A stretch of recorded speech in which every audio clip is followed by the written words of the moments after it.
Hello friends, once again welcome back to all of you to our YouTube channel biology dojo. और हम बात कर रहे थे अपने डाइजेशन और एब्जॉर्प्शन के बारे में। तो मैं आप लोगों को एक बार रिवाइज करवा देता हूँ कि हमने कल क्या पढ़ा, ताकि आप एक बार और अपना लेक्चर जो है अच्छे से समझ सकें। अच्छा, मैं बता दूँ कि don't forget to like, comment, share and subscribe our own YouTube channel biology dojo. तो चलिए अब आज का लेक्चर स्टार्ट करते हैं।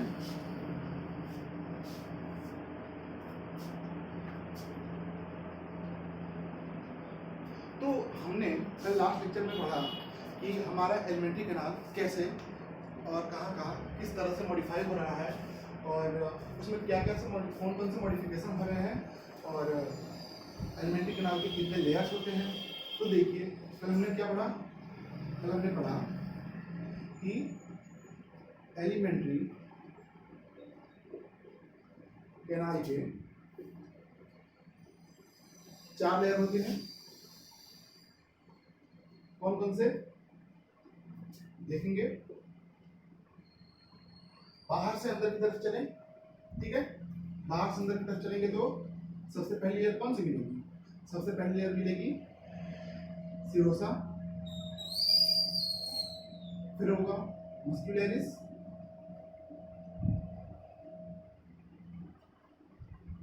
उसके बाद से होगा सबम्यूकोसा,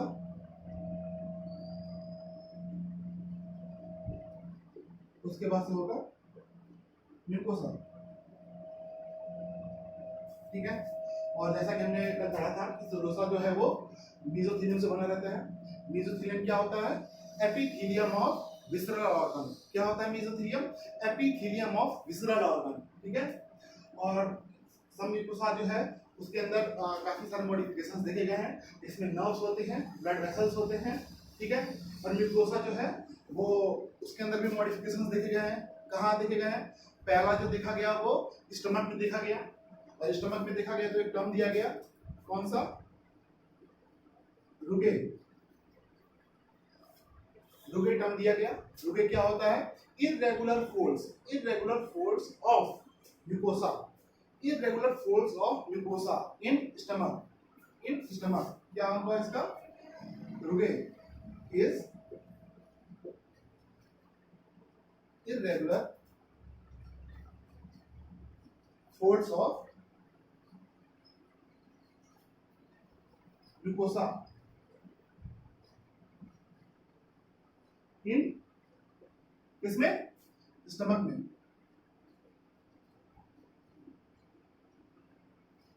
ठीक है। एक स्टमक में देखा गया म्यूकोसा का मॉडिफिकेशन, और एक और जगह देखा गया। कहाँ देखा गया? एक देखा गया स्मॉल इंटेस्टाइन में। कहाँ देखा गया? स्मॉल इंटेस्टाइन में। क्या देखा गया? स्मॉल इंटेस्टाइन में बनाता है क्या? विलाई। क्या बनाता है? विलाई। विलाई के ऊपर भी और माइक्रोस्कोपिक जो है वो फिंगर लाइक प्रोजेक्शन होते हैं, जिनको हम क्या कहते हैं? माइक्रोविलाई। क्या बोलते हैं? माइक्रोविलाई। तो माइक्रोविलाई। अच्छा, एक और टर्म हमने कल पढ़ा था जो काफी इंपॉर्टेंट टर्म है। क्या है ये? Crypts of Lieberkuhn. Crypts of Lieberkuhn, KUH। थोड़ा और क्लियर बना दूं मैं। क्रिप्स ऑफ लिवरपुहान क्या होता है? क्रिप्स ऑफ लिवरपुहान ये जो है एक क्रिप्स होता है किसपे? बेस पे, विलाई के बेस पे। विलाई के, ये अपना अगर विलाई है, इंसियाटिन डायग्राम दे रखा है, आप चाहें तो देख ले। ये दोनों अगर विलाई है तो उन दोनों के बीच में एक कप शेप स्ट्रक्चर बनाएगा, और वो कहलाता है क्रिप्स ऑफ लिवरपुहान, ठीक है। तो इस जो एरिया है, ये जो एरिया है, मैं एक और मार्कर से मेंशन कर दो। इस एरिया को हम लोग बोलते हैं क्या?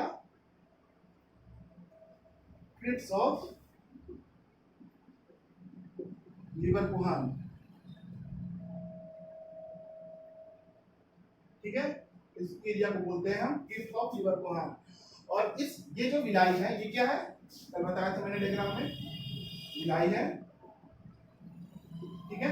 ये है विलाई, और विलाई के ऊपर माइक्रोस्कोपिक स्ट्रक्चर जो होते हैं बने होते हैं, जिसको कि हम माइक्रो विलाई कहते हैं, ऐसे छोटे छोटे, बल्कि मैंने डायग्राम में तो बताया था आपको, ठीक है। ऐसे छोटे छोटे और भी माइक्रोस्कोपिक प्रोजेक्शन बने रहते हैं जिसको माइक्रोविलाई कहते हैं।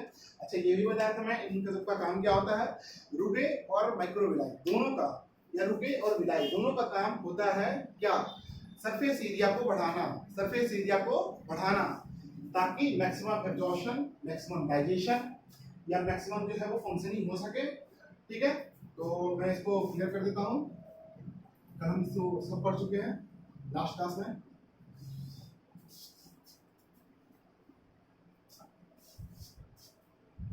ठीक है, एक और चीज मैंने बताया था, मैक्सिमम डाइजेशन कहाँ होता है।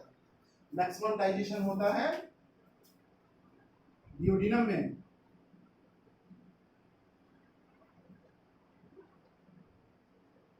डियोडिनम में देखते हैं मैक्सिमम डाइजेशन, ठीक है। ये किसका पार्ट होता है, स्मॉल इंटेस्टाइन का। उसके बाद से मैक्सिमम जो है एब्जॉर्प्शन कहाँ होता है, मैक्सिमम एब्जॉर्प्शन होता है जेजुनम में।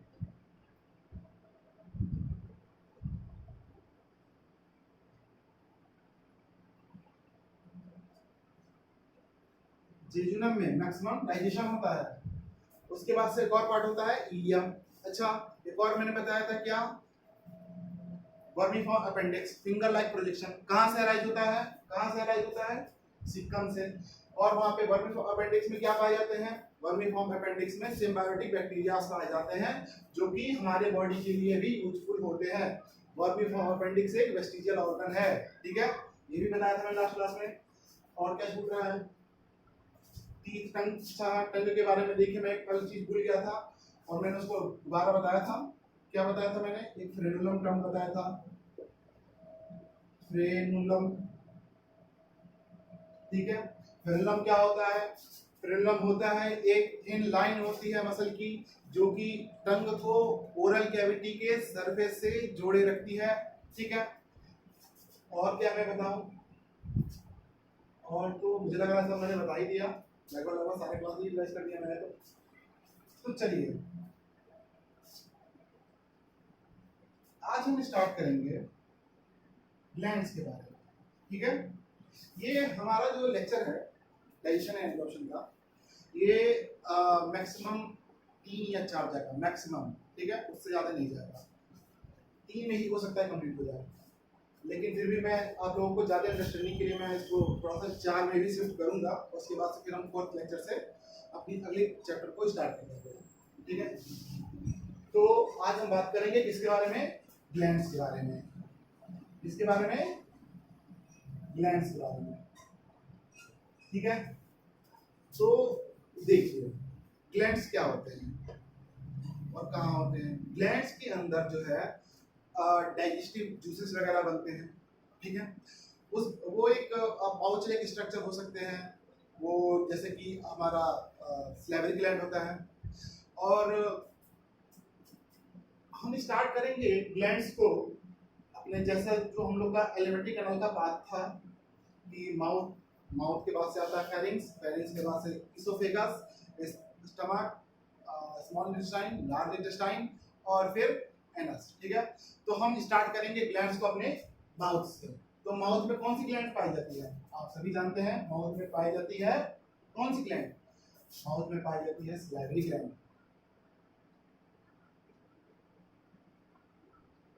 सलाइवरी ग्लैंड, ठीक है।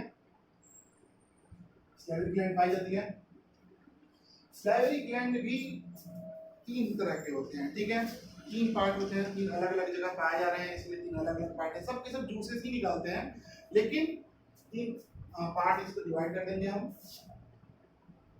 कौन कौन से होते हैं, पहला होता है पैरोटिड, पैरोटिड,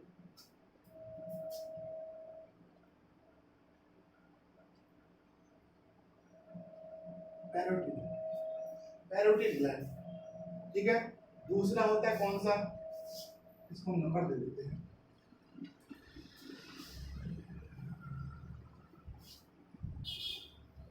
ये हमारा टॉपिक सैलरी ग्लैंड, और ये रहा हमारा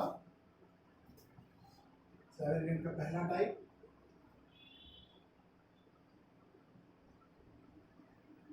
पैरोटिड, ठीक है, पैरोटिड। दूसरा कौन सा होता है? सब मैंडिबुलर, और मैं बड़ा लिख दूं,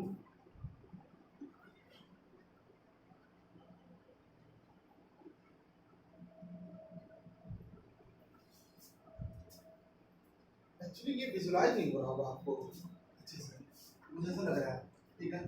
एक काम करता हूँ, कलर छोड़ करके मैं इसको ब्लैक से लिख देता हूँ ताकि आपको अच्छे से समझ में आ सके। कैरोटिड, उसके बाद से कौन सा होगा? सबमैंडिबुलर,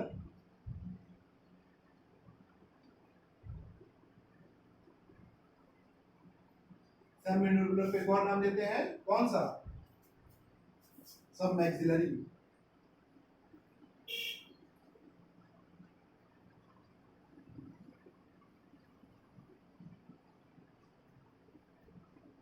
सब मैक्सिलरी, ठीक है। और एक और टाइप होता है, तीसरा टाइप क्या होगा? सबलिंगुअल,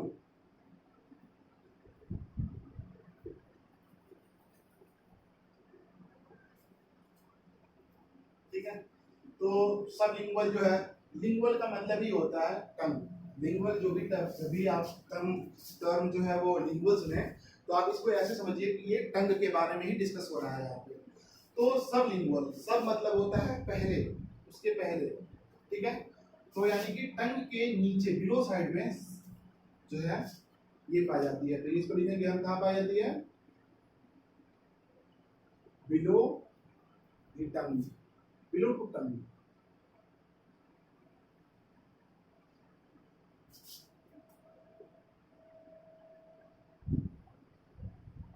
ठीक है। पैरोटिड कहाँ पाई जाती है? पैरोटिड पाई जाती है चीक में, हमारे चिक में,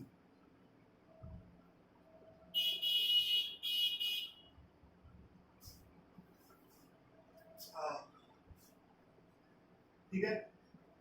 अच्छा, एक और बात जानिए आप लोग कि जो सलाइवरी ग्लैंड होती हैं वो माउथ में नहीं होती हैं, वो बकल कैविटी में नहीं होती हैं।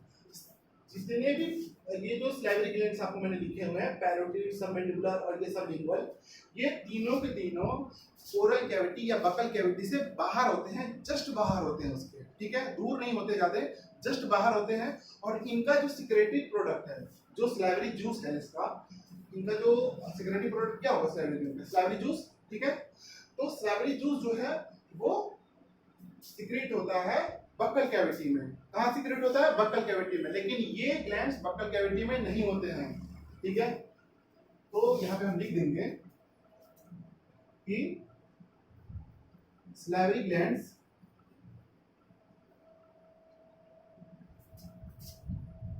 Are situated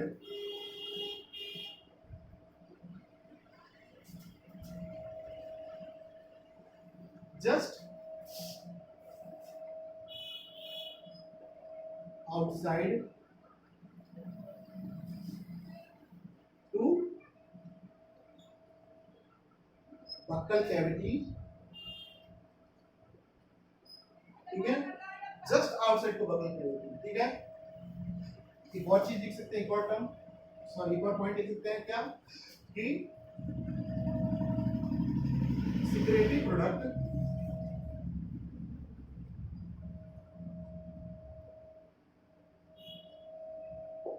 product of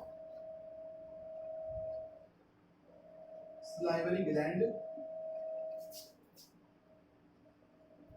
are secreted in buccal cavity,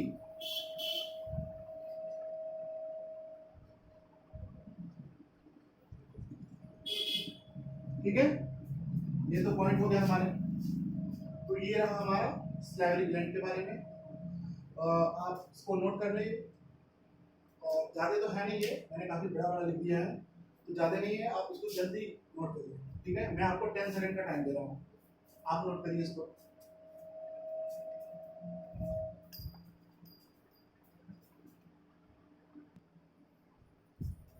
I hope आप सबने लिख लिया होगा। ठीक है, 10 सेकंड आपके अब पूरे होते हैं। तो अब हम बात करेंगे।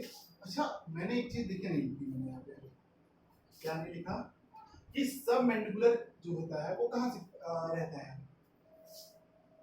मैं इसको इरेज कर देता हूँ, ये तो आपने लिख ही लिया होगा।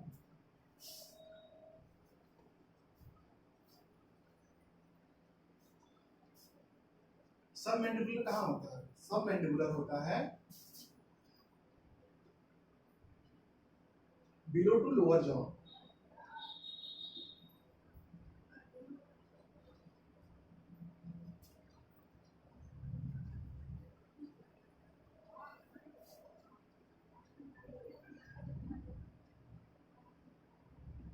लोअर जॉ के बगल में नीचे होता है। ठीक है,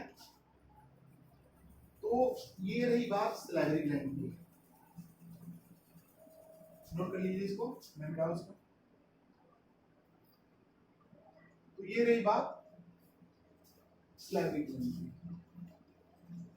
अब हम बात करेंगे one of the largest gland, one of the largest gland of human body कौन सी होती है? One of the largest gland होती है ह्यूमन बॉडी की लीवर। चलिए तो बात करते हैं हम लीवर की।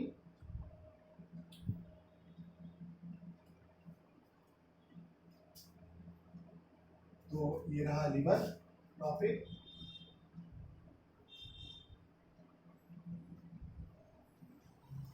देखिए, बात की हमने सबसे पहले एलिमेंट्री के नाम के हिसाब से चले तो माउथ की। ठीक है, माउथ के बाद से माउथ में तो ग्लैंड्स होते हैं। पेनक्रिया सॉरी फेरिंग्स में कोई ग्लैंड्स नहीं होते हैं, इसोफेगस में कोई ग्लैंड्स नहीं होते हैं। ठीक है, अब हम बात करेंगे स्टमक सॉरी लीवर की। तो देखिए लीवर क्या होता है?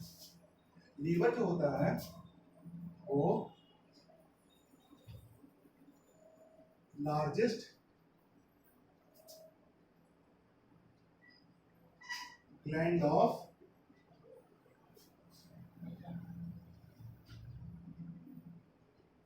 Human body. ठीक है, largest gland of human body होता है कौन सा? लीवर। इसका वेट होता है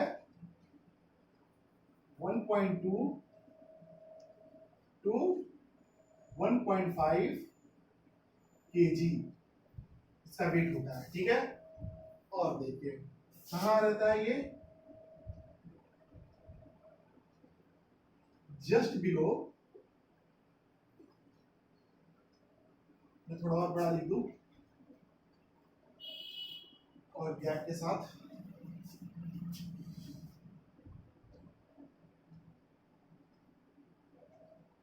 जस्ट बिलो टू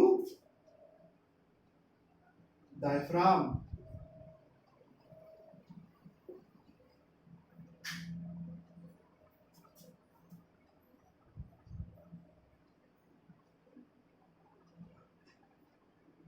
ठीक है, just below to diaphragm.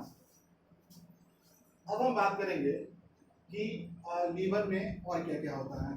Liver में होता है, इसके सबसे पहले तो दो लोब्स होते हैं,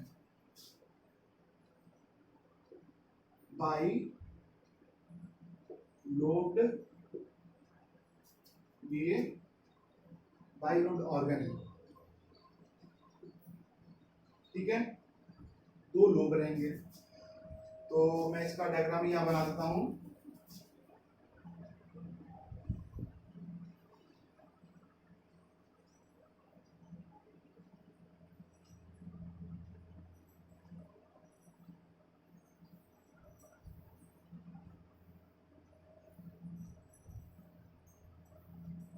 ये होता है हमारा लीवर। ठीक है, तो ये रहे दो लोब, दो पार्ट इसके। और इसके बाद से इन लोब्स को कहते हैं क्या?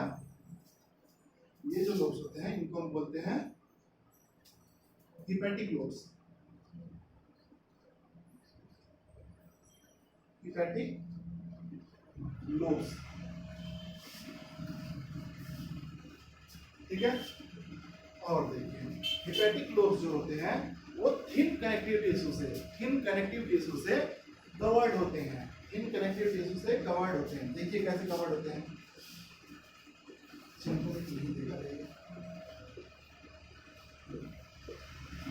चलने लगा ये।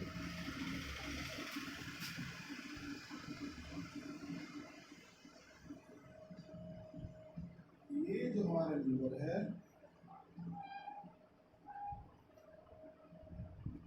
ये जो हमारा लीवर है ये थिन कनेक्टिव टिश्यू से कवर्ड है। इस कनेक्टिव टिश्यू को बोलते हैं हम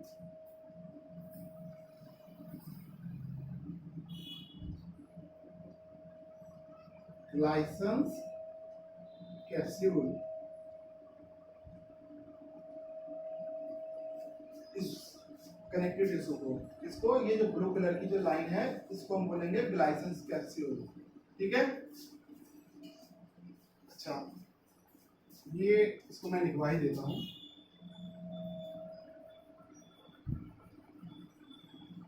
both lobes of liver are covered with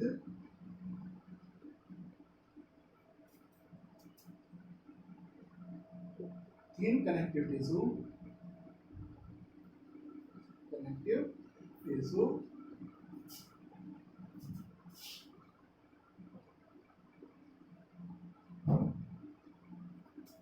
called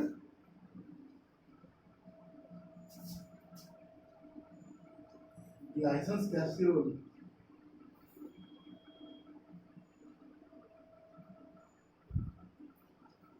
ठीक है। ग्लाइसन्स कैप्सूल उसको कहते हैं। अच्छा, ये देखिए कि जो दोनों लोब्स होते हैं हिपैटिक लोब्स, वो कंटेन करते हैं हिपैटिक सेल्स। क्या कंटेन करते हैं? Hepatic sales. हिपैटिक लोब्स में हिपैटिक सेल्स, ठीक है। देखिए जब भी हिपैटिक की बात आएगी, हिपैटिक जब भी टर्म देखें तो आप यही समझे कि हिपैटिक टर्म का मतलब ही होता है लीवर, ठीक है। जैसा कि हमने वहां देखा था गैस्ट्रो, लास्ट लेक्चर में हमने देखा था गैस्ट्रो जब भी आए तो वो स्टमक से रिलेटेड रहेगा, और हिपैटिक जब भी आए तो वो लीवर से रिलेटेड रहेगा। तो लिखेंगे हम यहाँ पे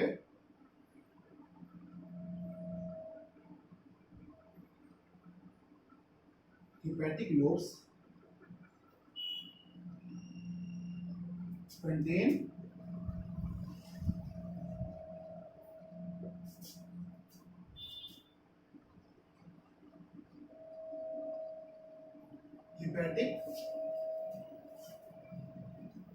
hepatic cells, ठीक है। अच्छा, एक और चीज आगे देखिए, हिपैटिक सेल्स जो है वो कॉर्ड लाइक स्ट्रक्चर्स बनाते हैं हिपैटिक लोब्स में। आप कॉर्ड लाइक स्ट्रक्चर कैसे समझेंगे? आप ऐसे समझिए कि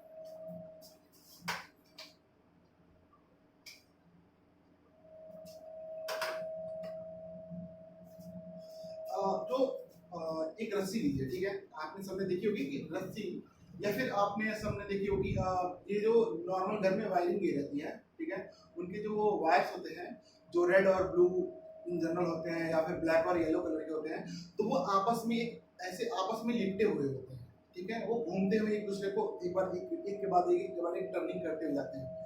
रेड वाला येलो ब्लू को करता है, ब्लू वाला रेड को टर्न करता है, ठीक है। तो इस तरह से वो एक दूसरे के ऊपर कवर करते हुए चलते हैं। तो उसको हम लोग बोल सकते हैं कॉर्ड लाइक स्ट्रक्चर, मतलब रस्सी नुमा स्ट्रक्चर, ठीक है।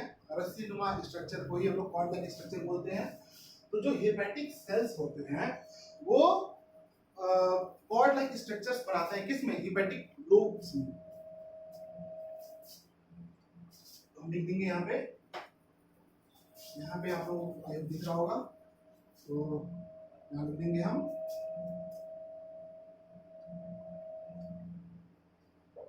hepatic cells form cord-like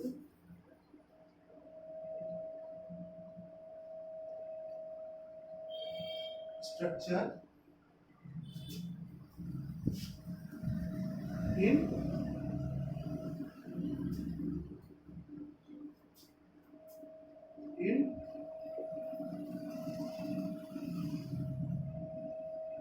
hepatic lobes.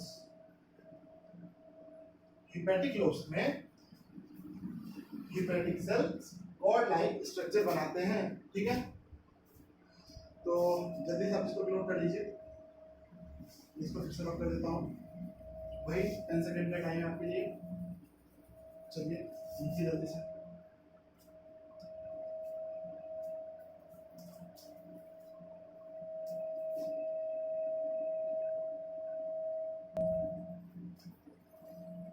तो चलिए, आई होप आप सबने लिख लिया होगा। तो रखिए जाए।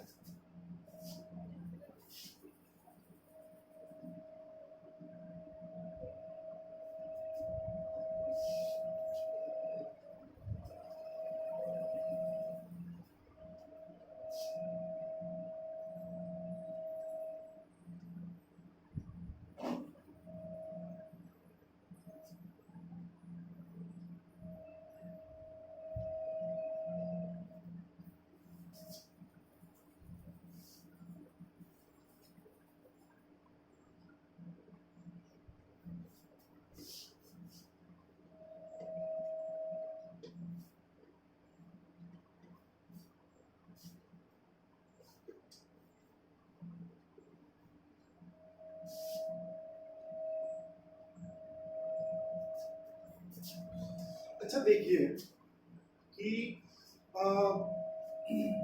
हेपेटिक जो सेल्स हैं वो निकालते हैं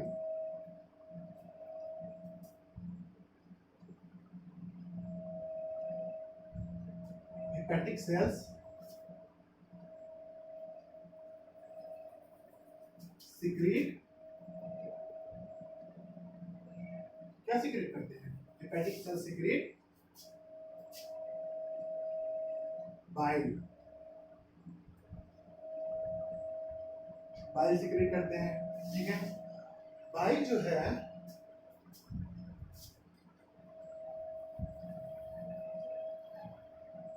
bile get stored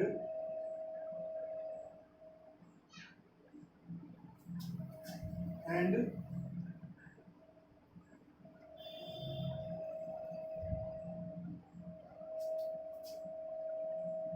concentrated. Bile जो है वो स्टोर और कंसंट्रेट होता है किसमें? Concentrated in gall bladder.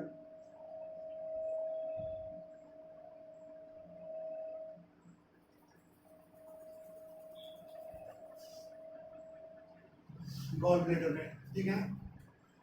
और ये गॉल ब्लैडर में कैसे जाता है? हेपेटिक डक्ट के थ्रू गॉल ब्लैडर में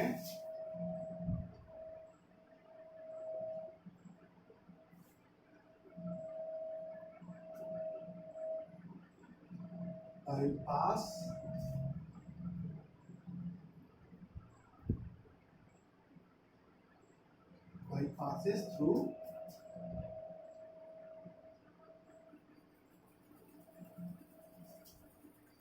hepatic duct in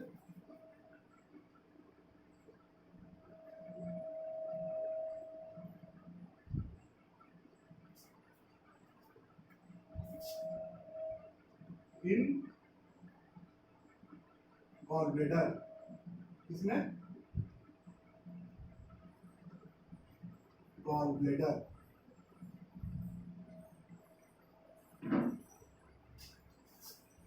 अच्छा अब देखिए गॉल ब्लैडर में चलिए चला गया हमारा बाइल। बाइल अगर गॉल ब्लैडर में चला गया तो अब वो स्टोर होगा, कंसंट्रेट होगा, कंसंट्रेट होकर के कहाँ जाएगा? कंसंट्रेट होकर के बाहर निकलेगा गॉल ब्लैडर से। तो लिखेंगे हम क्या?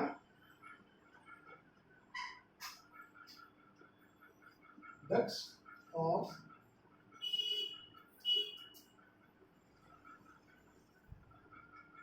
गॉल ब्लेडर,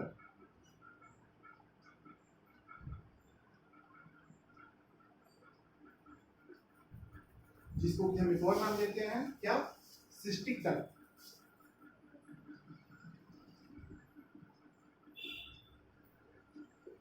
सिस्टिक, शायद यहाँ पे आप लोगों को दिखेगा नहीं, स्लाइड आ रही है, तो यहाँ पे लिखेंगे हम सिस्टिक डक्ट। गॉल ब्लेडर की डक्ट को हम बोलते हैं सिस्टिक डक्ट, ठीक है। Cystic duct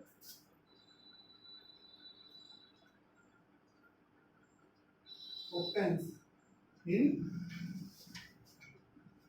cystic duct with hepatic duct. Cystic duct with hepatic duct क्या बनाएगा, cystic duct with hepatic duct form, कौन सा डक्ट बनाएगा, common bile duct, common hepatic duct.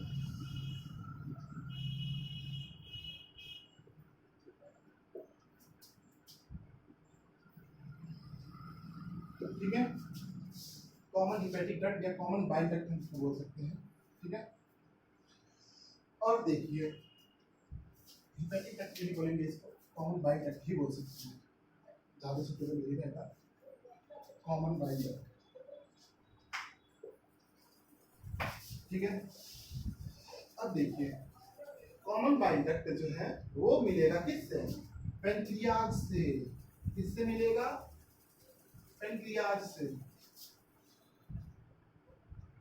अब इसको लिख देंगे शॉर्ट फॉर्म में कॉमन बाइल डक्ट को CBD, ठीक है। यहाँ पे लिख सकते हैं हम CBD,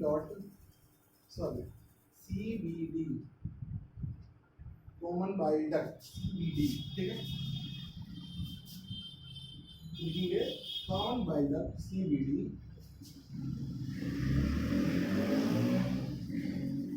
with pancreatic duct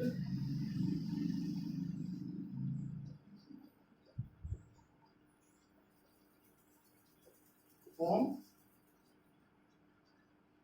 क्या बनाएगा, common bile duct with pancreatic duct form hepatopancreatic duct.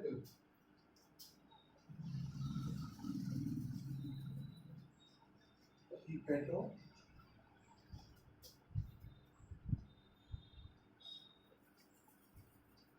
Pancreatic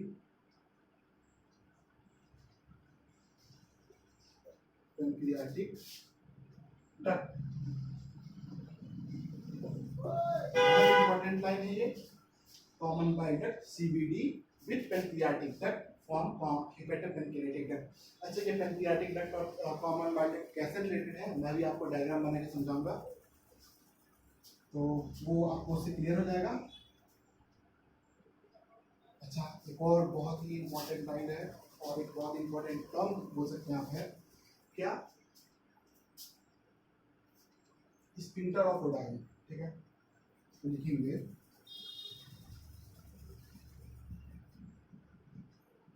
हेपेटोपेनक्रियाटिक duct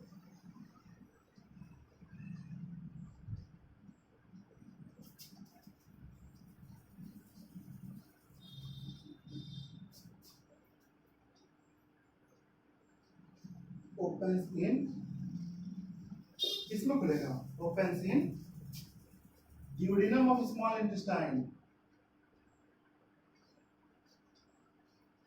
duodenum of small intestine, small intestine, small intestine, ठीक है। Hepatopancreatic duct open in duodenum of small intestine, ठीक है। अच्छा, हेपेटोपेनक्रियाटिक duct को duodenum में जब खुलता है तो वो एक स्प्रिंटर के थ्रू गार्ड होता है, ठीक है। वहाँ पे भी एक स्प्रिंटर होता है। कल मैंने आपको बताया था कि स्प्रिंटर क्या होगा। अगर आप ये कोई एक पाइप मान लीजिए, इस पाइप के पास अगर हमने यहाँ पे रबड़ लगा दिया है, तो ऊपर से अगर कोई प्रोडक्ट या फिर कोई भी फूड जो है आ रहा है, ठीक है, तो या फिर कोई जूस आ रहा है, ठीक है, डाइजेस्टिव जूस, तो वो स्प्रिंटर जो है वो उसको बंद रोके रहेगा ऊपर। अब वो जूस जो है वो थोड़ा और प्रेशर लगाएगा, जिससे कि वो जो स्प्रिंटर है वो थोड़ा सा खुल जाए। जैसे ही खुलेगा वो जूस जो है या फिर वो जो फूड है वो नीचे चला जाएगा और अपने आगे वाले ऑर्गन में पास हो जाएगा। तो देखिए, hepatopancreatic duct open in duodenum of the small intestine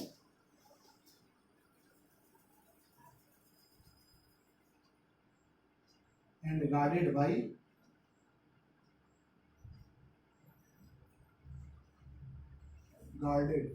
guarded बोलेंगे या फिर कंट्रोल बाय या through, guarded bye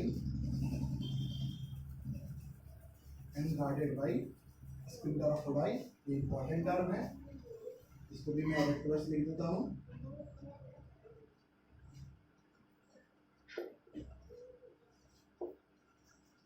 SPHINCT sprinter of body, ठीक है, स्प्रिंटर ऑफ बॉडी। और इसके बाद से मैं अब आपको पेनक्रियाज बताऊंगा और उसके बाद से फिर आपको डायग्राम बना दूंगा मैं, जिससे कि आपको ये लाइन और ये लाइन, ठीक है, लास्ट सेकंड जो दो टॉप पॉइंट्स हैं वो आपको अच्छे से क्लियर हो जाएंगे। कौन कौन से, फिर से मैं बता दूं कि बाइल कैसे फॉर्म होता है। देखिए, सबसे पहले जो है वो हिपेटिक सेल्स हैं, हिपेटिक सेल्स बनाएंगे बाइल को, हिपेटिक सेल्स बनाएंगे बाइल को। बाइल सीक्रेट होगा किससे, बाइल जाएगा वो स्टोर होगा और कंसंट्रेट होगा किसमें, पेनक्रियाज में। बाइल स्टोर और कंसंट्रेट होता है बस पेनक्रियाज में, ठीक है, सॉरी पेनक्रियाज क्या होना है, गॉल ब्लैडर में। बाइल स्टोर होगा और कंसंट्रेट होगा किसमें, गॉल ब्लैडर में। और देखिए, गॉल ब्लैडर के बाद से आएगा वो, गॉल ब्लैडर तक पहुंचता कैसे है, गॉल ब्लैडर तक पहुंचेगा वो हिपेटिक डक्ट के थ्रू, हिपेटिक डक्ट के थ्रू जाएगा और वो गॉल ब्लैडर में स्टोर हो जाएगा। गॉल ब्लैडर में स्टोर होकर के वो कंसंट्रेट होगा। और जब गॉल ब्लैडर और हिपेटिक डक्ट जो है, गॉल ब्लैडर के डक्ट और हिपेटिक जो डक्ट है दोनों मिल करके बनाएंगे क्या, कॉमन बाइल डक्ट। क्या बनाएंगे, कॉमन बाइल डक्ट। अच्छा देखिए, डक्ट ऑफ गॉल ब्लैडर को सिस्टिक डक्ट भी कहते हैं। ये एक टर्म है, एनसीईआरटी में दिया हुआ है, तो ये इंपॉर्टेंट है, ठीक है। अब देखिए, कॉमन बाइल डक्ट, ठीक है, कॉमन बाइल डक्ट जो है वो जा करके पेनक्रियाज के डक्ट से मिलेगा, ठीक है, पेनक्रियाटिक डक्ट से मिलेगा। तो क्या बनाएगा, common hepatopancreatic duct, common hepatopancreatic duct, या फिर बोल सकते हैं आप हिपेटोपेनक्रियाटिक डक्ट, हिपेटोपेनक्रियाटिक डक्ट बनेगा, ठीक है। अब देखिए, हिपेटोपेनक्रियाटिक डक्ट जो है वो खुलेगा जाकर के स्मॉल इंटेस्टाइन के डिओडिनम रीजन में। कहाँ खुलेगा, स्मॉल इंटेस्टाइन के डिओडिनम रीजन में। और जब डिओडिनम रीजन में खुलेगा तो वो एक स्फिंक्टर के थ्रू कंट्रोल होता है। कौन सा sphincter, sphincter of OD, sphincter of OD, ठीक है, स्फिंक्टर ऑफ ओडी के थ्रू गार्ड होता है। तो आप जल्दी से 10 सेकंड का लिख लीजिए और मैं इसके बाद से फिर पेनक्रियाज बना करके और बता करके और फिर उसके बाद से मैं डायग्राम बना दूंगा, जिससे कि आपको ये दोनों लाइन है तो आपको अच्छे से क्लियर हो जाएगी। तो लिखिए,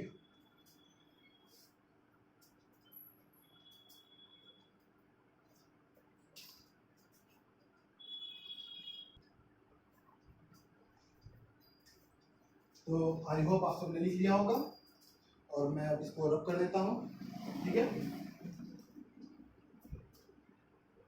मैं अब इसको रब कर देता हूँ।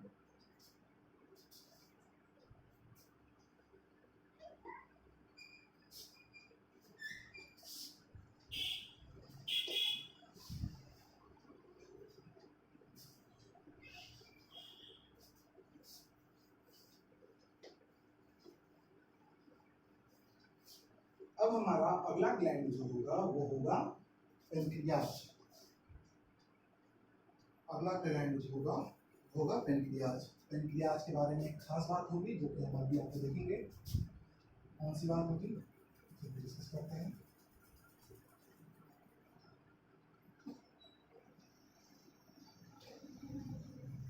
पेनक्रियाज, ठीक है, पेनक्रियाज एक इकलौता ऐसा ग्लैंड है हमारे पूरे बॉडी में, जो कि एक्सोक्राइन और एंडोक्राइन दोनों होता है, ठीक है। इसीलिए पेनक्रियास को हम लोग कंपाउंड ग्लैंड भी कहते हैं, क्योंकि वो एक्सोक्राइन भी है और एंडोक्राइन भी है। अच्छा, आप ये भी जान लीजिए कि एक्सोक्राइन और एंडोक्राइन क्या होता है, कुछ लोगों को इसमें भी कंफ्यूजन होती है। तो देखिए एक्सोक्राइन और एंडोक्राइन होता ये है कि एक्सोक्राइन जो है वो डक्ट के थ्रू निकलते हैं। अभी मैंने बात की कौन सी, लिवर के बारे में, ठीक है। लिवर के बारे में बात की तो बाइल जो निकल रहा है, या जो पेनक्रियाज से जो जूस निकलेंगे, पेनक्रियाटिक जूस, वो जो है वो एक डक्ट के थ्रू निकलते हैं, ठीक है। तो वो जो है वो एक्सोक्राइन कहलाएंगे। जो डक्ट के थ्रू निकल रहे हैं वो होंगे एक्सोक्राइन, और जो सीधे ब्लड स्ट्रीम में डायरेक्ट रिलीज होते हैं, या फिर वो सीधे ऑर्गन के पास, वो उनकी बाथिंग के थ्रू, ठीक है, वो बाहर निकलते हैं, तो उनको हम बोलते हैं एंडोक्राइन। वो उनको रिलीज होने के लिए, ठीक है, और उनको एक पर्टिकुलर ऑर्गन तक पहुंचाने के लिए डक्ट की जरूरत नहीं पड़ती है, ठीक है। तो वो होते हैं एंडोक्राइन, डक्टलेस, और एक्सोक्राइन डक्ट वाले, ठीक है। तो लिखेंगे हम यहाँ पे पेनक्रियाज क्या होता है। पेनक्रियाज होता है, it is a compound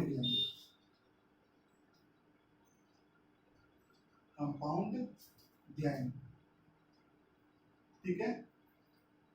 compound gland मतलब ये बताया मैंने, एक्सोक्राइन एंड एंडोक्राइन बोथ। ये भी लिख लेंगे यहाँ पे, it is both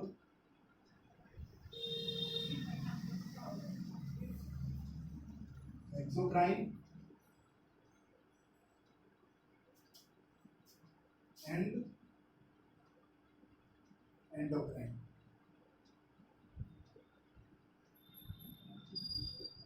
it is both exocrine and endocrine, ठीक है। अब हम देखेंगे क्या कि जो एंडोक्राइन ग्लैंड्स होते हैं वो इन जनरल वो हार्मोन्स निकालते हैं।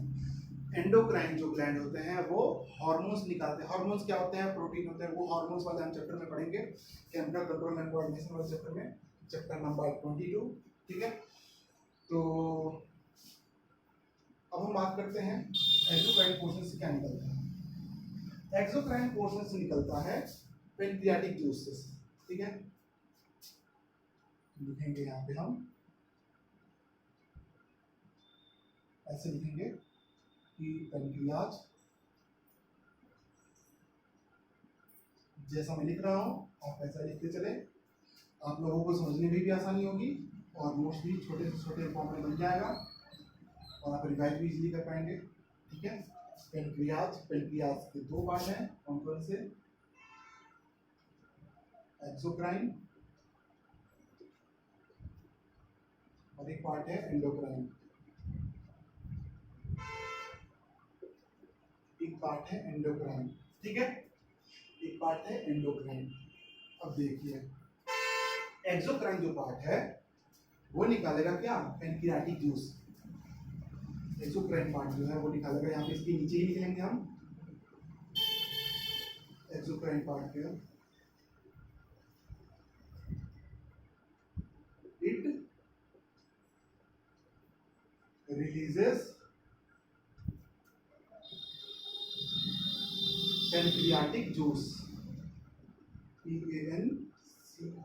PANCREATIC, pancreatic. आई थिंक आपको यहाँ पे शायद विजुअलाइज नहीं हो रहा होगा, ठीक है। पेनक्रियाटिक जूसेस, ठीक है। इसको हम ब्रैकेट में कर लेंगे। ये कौन सा पार्ट निकल रहा है, एक्सोक्राइन, ठीक है। एक्सोक्राइन पार्ट पेनक्रियाटिक जूसेस निकालेगा। अब देखिए एंडोक्राइन पोर्शन क्या निकालेगा, इसके नीचे भी यहाँ लिख लेंगे, इट रिलीजेस हार्मोन्स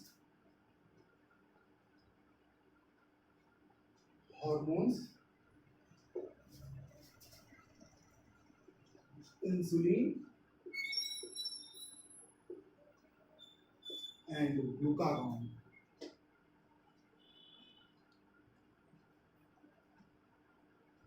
ठीक है। ये निकालता है एंडोक्राइन पोर्शन।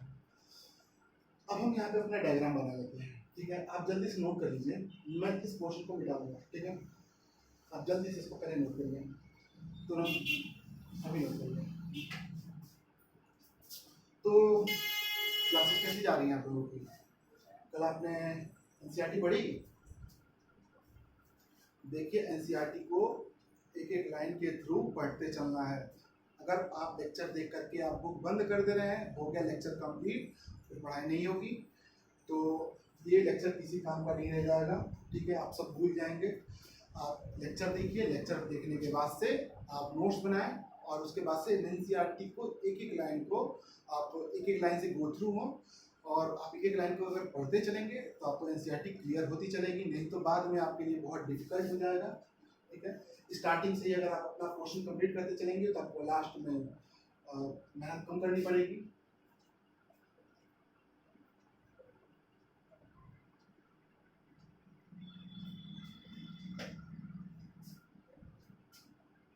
जैसा कि आप सभी जानते हैं, जीतने का दो तरीका होता है, या तो रेस में पहले दौड़िए या तो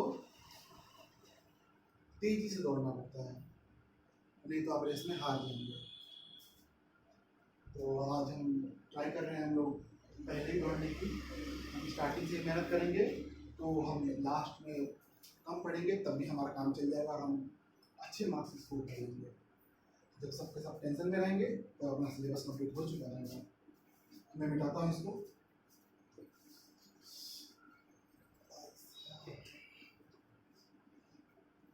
बहुत गर्मी है भैया, बहुत गर्मी है।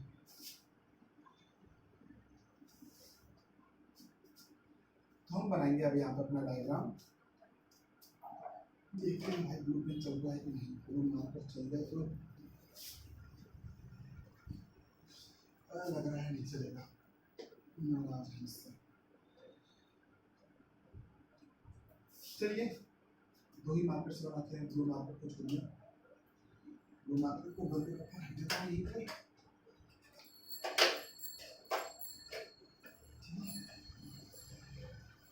अब हम लिखेंगे डायग्राम किसका, ये रहा हमारा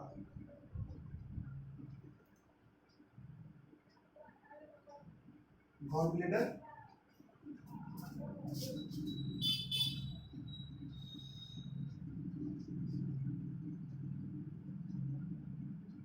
ये डायग्राम एनसीईआरटी में भी दिया हुआ है, लेकिन अगर आप बना करके फिर से बनाएंगे और उसके बाद समझने की कोशिश करेंगे, ये डायग्राम आपको याद हो जाएगा। ये डायग्राम की आपको पूरी टॉपिक ही याद हो जाएगी। डायग्राम सबसे शॉर्टेस्ट तरीका होता है किसी भी चीज़ को लर्न करने का। अगर आप डायग्राम बना लेते हैं तो आपको वो चीज़ भी बहुत आसानी से, बहुत ही ज़्यादा आसानी से तैयार हो जाएगी। तो ये रहा हमारा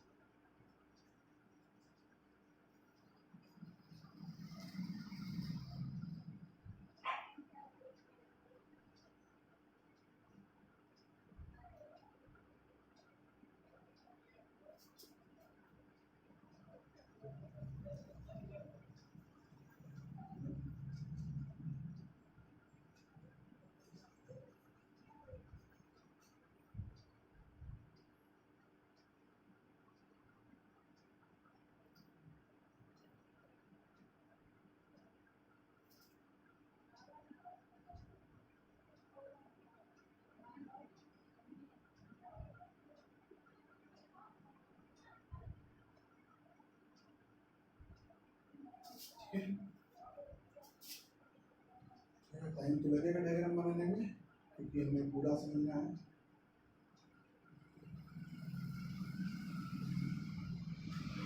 काम चलाने की समझना है हमें, हम पूरा समझेंगे तो डायग्राम में थोड़ा टाइम लगेगा।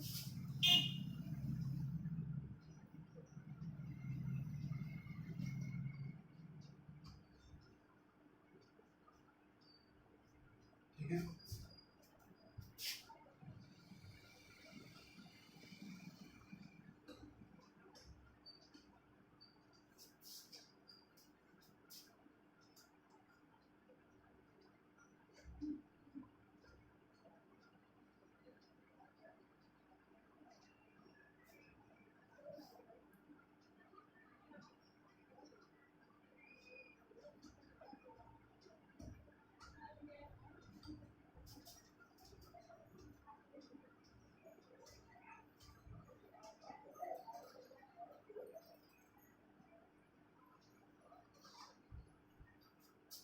अब हम लेबलिंग करेंगे।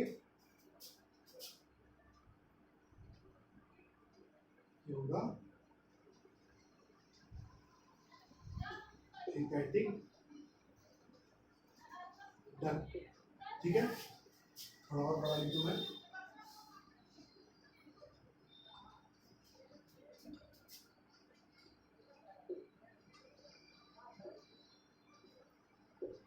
हेपेटिक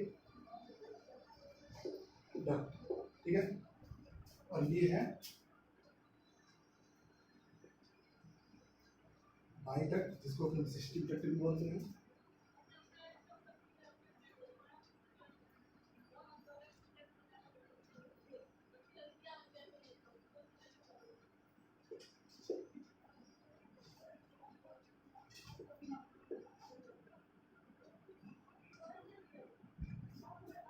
ये जो डक्ट है,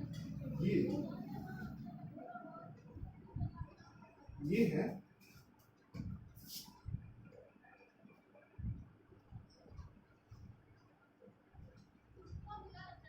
common bile duct. Common bile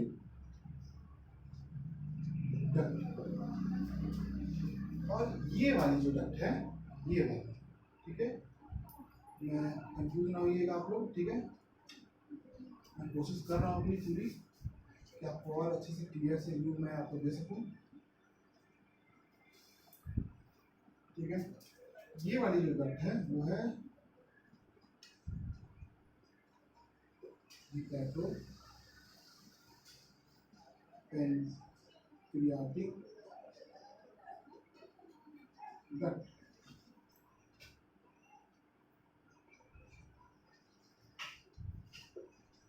ठीक है, और ये देखिए यहाँ पे ये जो डक्ट है वो है कौन सी डक्ट? Pancreatic duct.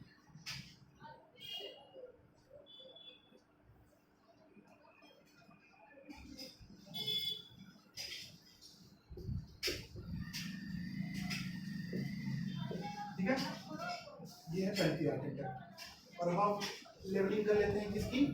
ये क्या है? ये है हमारा पेनक्रियाज। क्या है?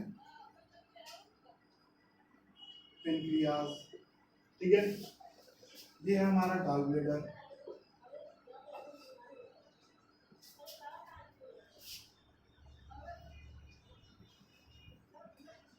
आप साथ साथ बनाते चले, टाइम बचेगा।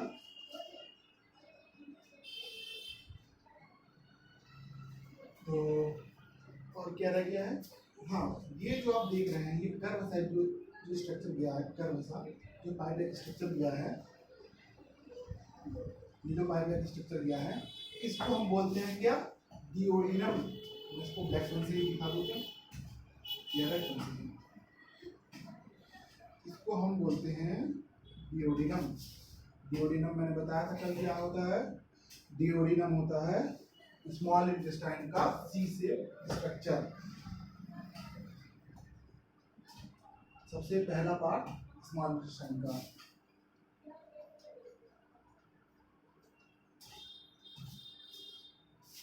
ठीक है, अब देखिए क्या होता है। ये जो हेपेटिक डक्ट है ये दोनों, ठीक है, इसको आप ये भी बोल सकते हैं, ये जो दोनों डक्ट मिल करके हेपेटिक डक्ट जो दोनों हैं वो मिल करके यहाँ पे एक कॉमन हेपेटिक डक्ट बना देती हैं। लेकिन आप हेपेटिक डक्ट ही समझिए, ठीक है, ज़्यादा कंफ्यूजन हो जाएगा आपको।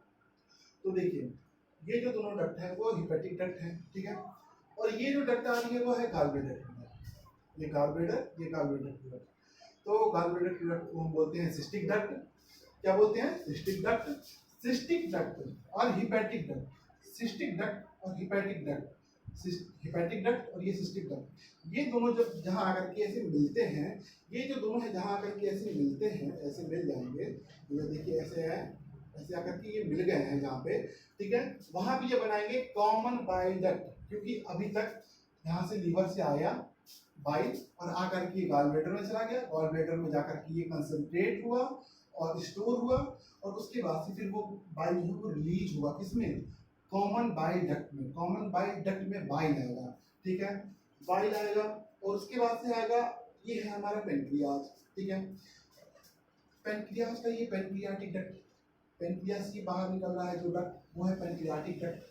पेनक्रियाटिक डक्ट और कॉमन बाइल डक्ट, ये जो ऊपर से आ रहा है कॉमन बाइल डक्ट और ये जो बगल से आ रहा है वो पेनक्रियाटिक डक्ट, ये जब दोनों मिलेंगे तो ये बनाते हैं, क्या बनाएंगे, ये बनाएंगे हिपैटोपेनक्रियाटिक डक्ट, हिपैटोपेनक्रियाटिक डक्ट।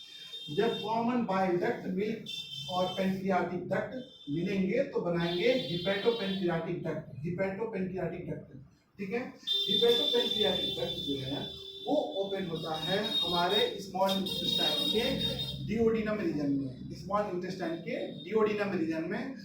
और उसके बाद से ये इसका जो मीडियम होता है पेनक्रियाटिक जो आएगा, पेनक्रियाटिक जूस है और ये जो क्या कहते हैं बाइल जूस है, ये जब दोनों मिलते हैं तो ये अल्कलाइन मीडियम बनाते हैं। और अल्कलाइन मीडियम में यहाँ पे आएगा फूड, अल्कलाइन मीडियम में, सॉरी फूड कह रहा हूँ, अल्कलाइन मीडियम में जो इनका जो जूस है वो रिलीज होगा किसमें, डिओडिनम रीजन में। डिओडिनम रीजन में अल्कलाइन मीडियम का जूस रिलीज होता है। कौन कौन सा जूस रिलीज होगा, बाइल जूस और पेनक्रियाटिक जूस, दोनों मिल करके हिपैटोपेनक्रियाटिक डक्ट के थ्रू डिओडिनम रीजन में ओपन होते हैं। डिओडिनम रीजन क्या होता है, डिओडिनम जो है वो स्मॉल इंटेस्टाइन का एक पहला पार्ट है जहाँ पे मैक्सिमम डाइजेशन होना है, ठीक है। तो आप देखेंगे, मैं अगर आपको कल बताऊंगा डाइजेशन के बारे में, डाइजेशन ऑफ फूड के बारे में, अगला टॉपिक हम कल अपने स्टार्ट करेंगे। डाइजेशन ऑफ फूड के बारे में जो हम देखेंगे तो देखेंगे क्या कि यहाँ पे फूड जो है वो स्टमक से आ रहा है, वो एसिडिक मीडियम में रहेगा। सब जानते हैं, हम क्लास 10 में हमने पढ़ा है, 8 में पढ़ा है, 9 में पढ़ा है कि स्टमक में HCl पाया जाता है।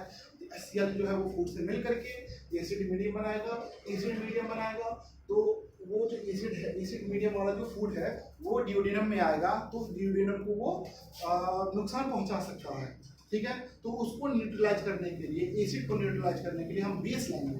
बेस को हम केमिस्ट्री के टर्म में बोलते हैं एल्कली, ठीक है। तो एल्कलाइन मीडियम में का जो दूध का जो ये जूस आएगा, एल्कलाइन मीडियम का ये जो जूस आएगा, कौन सा जूस, बाइल जूस और ये जो पेनक्रियाटिक जूस, ये जब दोनों जूस आएंगे तो आ करके जो फूड, एसिडिक फूड जो है वो आ रहा है स्टमक से, उससे मिल करके उसको न्यूट्रलाइज कर देंगे और उसको स्लाइटली एल्कलाइन बना देंगे, स्लाइटली एल्कलाइन, ठीक है। तो आप इसको नोट कर लीजिएगा। और आज के लिए मुझे लग रहा है इतना काफ़ी होगा। पढ़ाया तो मैंने कम ही है, मैक्सिमम लग रहा है मुझे मैंने 2 या 3 पैरा पढ़ाया ही है। उसके बाद से फिर मैंने एक डायग्राम बना दिए हैं, स्टार्टिंग में आपका रिवीजन हो गया। तो अगर ज़्यादा हो जाए, लेकिन काफ़ी इंफॉर्मेटिव क्लास थी आज की, ठीक है। काफ़ी सारे टर्म्स हैं, कल वाली क्लास से ज़्यादा इसमें टर्म है, ठीक है। सारे टर्म जो है वो आपको याद रखने हैं। हिपैटोपेनक्रियाटिक डक्ट क्या होता है, बाइल डक्ट क्या होता है, स्फिंक्टर ऑफ ओडाई क्या होती है, सिस्टिक डक्ट किसे कहते हैं, लीवर का वेट क्या होता है और उसमें क्या कहते हैं, ग्लाइसेंस कैप्सूल क्या होता है, कितने लोब्स होते हैं। अच्छा देखिए, जो लोब्स होते हैं, हिपैटिक लोब्स, वो होते हैं functional unit of liver. Functional unit of liver जो है वो हिपैटिक लोब्स होते हैं, ठीक है। Hepatic lobes functional unit of liver होते हैं, ये आप याद रखिएगा। और तो मुझे लग रहा है मैंने सब कुछ डिस्कस कर दिया है। तो एट लास्ट फिर से मैं बोलूंगा आपको कि आप एनसीईआरटी पढ़ते चलें, एनसीईआरटी पढ़ते चलेंगे साथ साथ में, और उसके बाद नोट्स बनाएंगे तो और लेक्चर देखते रहेंगे तो आपका सारा जो डाउट है वो क्लियर हो जाएगा, कोई डाउट बाकी नहीं रहेगा। जो डाउट रहता है आप मुझे कमेंट सेक्शन में बताइए, मैं उस डाउट को क्लियर करने की पूरी कोशिश करूंगा।